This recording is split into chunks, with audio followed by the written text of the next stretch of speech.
सोलन के आंजी पंचायत में करीब 7 घर गिरने की कगार पर हैं। घरों में बड़ी बड़ी दरारें आ चुकी हैं। लाखों रुपया खर्च कर बनाए गए सपनों के आसियानों को छोड़कर लोग जाने को मजबूर हैं। इन घरों की हालत तो इतनी खतरनाक हो चुकी है कि उनमें लगातार दरारें बढ़ती जा रही हैं और पिल्लर टेढ़े हो चुके हैं। जमीन धंसने लगी है। पीड़ित लोगों का आरोप है कि राधा स्वामी संस्था द्वारा मैदान को चौड़ा करने के लिए अवैज्ञानिक ढंग से कटाई की गई, जिसकी वजह से उनकी जमीन बैठ गई और घर ढहने की कगार पर पहुंच चुके हैं। पीड़ितों ने कहा कि उनके घर में इतनी दरारें आ चुकी हैं कि वे घर खाली करने को मजबूर हो चुके हैं। उन्होंने बताया कि 2 घरों में तो इतनी दरारें आ चुकी हैं कि वे तो घर खाली कर चुके हैं। अब बचे हुए जो 5 घर हैं उन पर भी खतरे के बादल मंडरा रहे हैं। उनकी दरारें लगातार बढ़ती जा रही हैं। उन्होंने कहा कि इस बारे में संस्था और जिला प्रशासन को शिकायत भी की जा चुकी है, लेकिन अभी तक किसी ने भी मौके का मुआयना नहीं किया है। डर से लग रहा जी, कहीं नीचे न गिर जाए मेरे पशु। नीचे कम से कम 3 गाय, कोई 1 लाख की तो होगी ना। तो मैं पशु बाहर बांध सकती जी, अपने सामना बाहर बांधती है। जबरदस्ती उन्होंने लिया हमारे से नीचे, खोदा और मुक्की नीचे गिर गई सारी। बोल रहे बना देंगे, बना भी रहे नहीं जी है।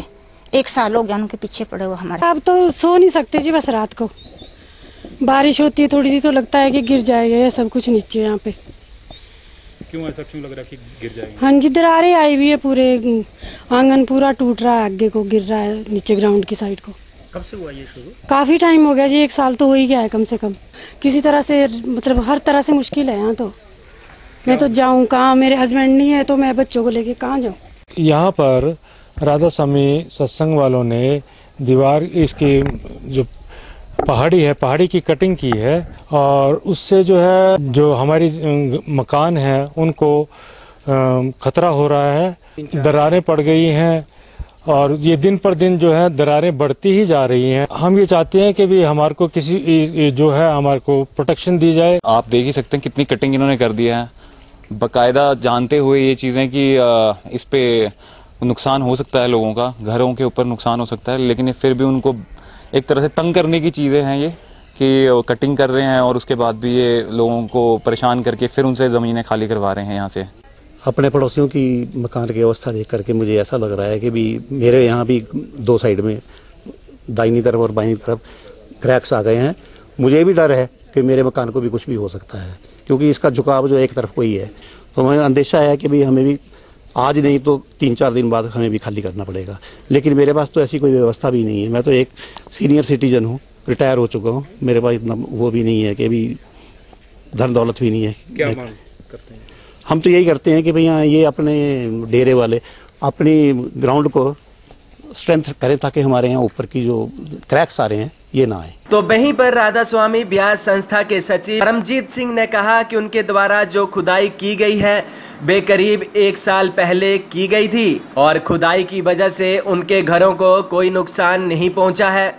उन्होंने बताया कि जिस तरह से मकान धंस रहे उस जमीन में बेहद रेत है और ज्यादा बारिश के कारण वे भवनों का भार नहीं ले पा रही है, लेकिन फिर भी संस्था पीड़ित पक्ष के साथ है और जो भी उचित मदद होगी उनकी की जाएगी। नहीं, वो जो कटिंग है वो अभी नहीं हुई है, वो पिछले 2 साल से कटिंग हो चुकी है और वो कटिंग वहीं की वहीं स्टे है। अब उसके बाद कोई भी आगे फर्दर कटिंग नहीं हुई है। जो उनके मकान जो हैं वो कम से कम हमारी कटिंग से 200-250 फीट पीछे हैं। तो उससे मुझे नहीं लगता कि उस कटिंग के कारण वो उनके जो मकानों में क्रैक्स आए हैं या कोई उनको डैमेज हुआ है। पर फिर भी अगर कोई भी डैमेज हुआ है हम उनके साथ हमेशा खड़े हैं। आगे भी उनकी पूरी मदद करेंगे, पहले भी मदद की है, उनको घबराने की कोई ज़रूरत नहीं है। जितनी भी मदद बन पाएगी संस्था हमेशा। चलो इतनी सेवादार आए हुए भी, चलो भी ये भी तो सेवा ही है। भेजो 10-20 बंदे भेजो भी, सबका सामान निकालो भी, जितना भी है निकालो, जो बचता बचाओ। हिमाचल एक्सप्रेस के लिए सोलन से अमरप्रीत सिंह की रिपोर्ट।